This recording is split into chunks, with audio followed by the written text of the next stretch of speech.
अरशद वोरा साहब फरमाइएगा, सड़क पर चलते फिरते ही जो डंपर थे, जो ट्रक थे, वो तो कराची वालों को कुचलते ही कुचलते थे। जो कुछ कराची वाले बच जाते थे, महफूज रह जाते थे, वो किसी ना किसी खुले मैन होल के अंदर गिरकर अपनी जान गंवा देते थे। अब हम ये देख रहे हैं कि यहाँ पर ये जो आग है, उसके बाद पता ये चला जो फायर ब्रिगेड वाले हैं वो भी नहीं बचा पाएंगे कराची वालों को, जो सिचुएशन रही है वोरा साहब। बिस्मिल्लाहिर्रहमानिर्रहीम। देखिए, मैं आपको सबसे बड़ी बात ये कि I was present over there. ठीक है ना। तकरीबन 10 बज के बिटवीन 10:15 और 10:26 ये आग लगी है और मैं तकरीबन 11:15 बजे वहां पर मौजूद था और मैं तकरीबन सुबह 7:30 बजे तक वहां पे था। तो मैं तो चीजों को प्रैक्टिकली देख रहा था और मैं राब्ते में था एमडी वाटर बोर्ड के साथ, जो सीईओ हैं वो उनके साथ राब्ते में था। मैं जो है फायर चीफ जो है वो तो खैर वहीं पे मौजूद थे, उनके साथ राब्ते में था। देयर वर इश्यूज जो है वो वाटर बोर्ड 100% कोऑपरेटिव। उन्होंने उनसे जब कहा गया कि आप अपने सारे हाइड्रेंट्स खोल दें, सारे टैंकर्स अपने जो है वो लेकर आए, वो तैयार हुए और वो टैंकर लेकर आने की कोशिश कर रहे थे। अच्छा। फायर ब्रिगेड का अमला जो है जो शुरू में पहुंच गई, 2-4 वो पहुंच गई, लेकिन उसके बाद जो है फायर ब्रिगेड में टाइम लग रहा था। अच्छा, आग जो है ना, आग के पास सब कुछ होता है, वक्त नहीं होता। आग जो है वो विद इन फ्यू मिनट्स जिस तरीके से बढ़ती है, अगर उसको उस वक्त कंट्रोल नहीं किया तो फिर दैट बिकम्स इनकंट्रोलेबल। और सबसे बड़ी चीज ये कि ये जो 1200 दुकानों की जो मार्केट है ना, इट्स वेरी कंजेस्टेड।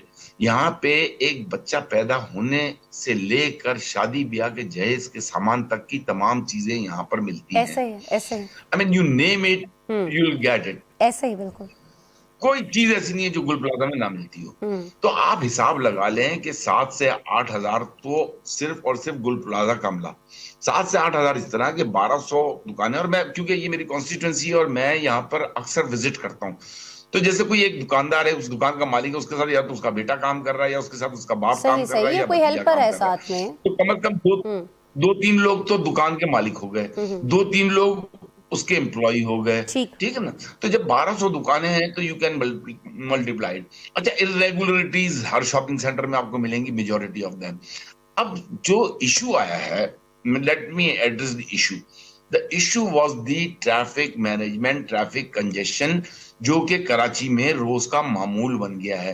हम जो है डीएचए जैसी जगहों पे भी ट्रैफिक के अंदर फंसते हैं। इंफ्रास्ट्रक्चर पूरे शहर का जो है वो जिस तरीके से है वो आपके सामने है। ये जो ट्रॉलर्स और डंपर जो है ये अनइवन रोड्स की वजह से इम्बैलेंस होते हैं और ये सारे एक्सीडेंट्स इसी तरीके से होते हैं। गटर के ढक्कन।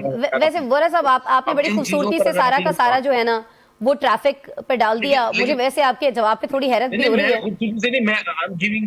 मैं आपको बता रहा हूँ विद एविडेंस। जब मैंने फोन किया है 11:15 बजे, वाटर हाइड्रेंट के जो चीफ हैं, जो पानी के टैंकरों को कंट्रोल करते हैं, उन्होंने मुझे गुरु मंदिर पे वीडियो कॉल कर दी। उन्होंने वीडियो कॉल पे मुझे दिखाया कि मैं स्टक अप हूँ और ये मेरे ये सारे टैंकर यहाँ पे स्टक अप हैं। ठीक है जी। अच्छा, आप कह रहे हैं टैंकर्स भी मौजूद थे, पानी भी मौजूद था, सिर्फ और सिर्फ जो वजह बनी है वो ट्रैफिक जैम, क्योंकि आप सुबह 7, 7:15 तक खुद तय थे। लेकिन जी वोरा साहब, मुझे कैन यू प्लीज लिसन।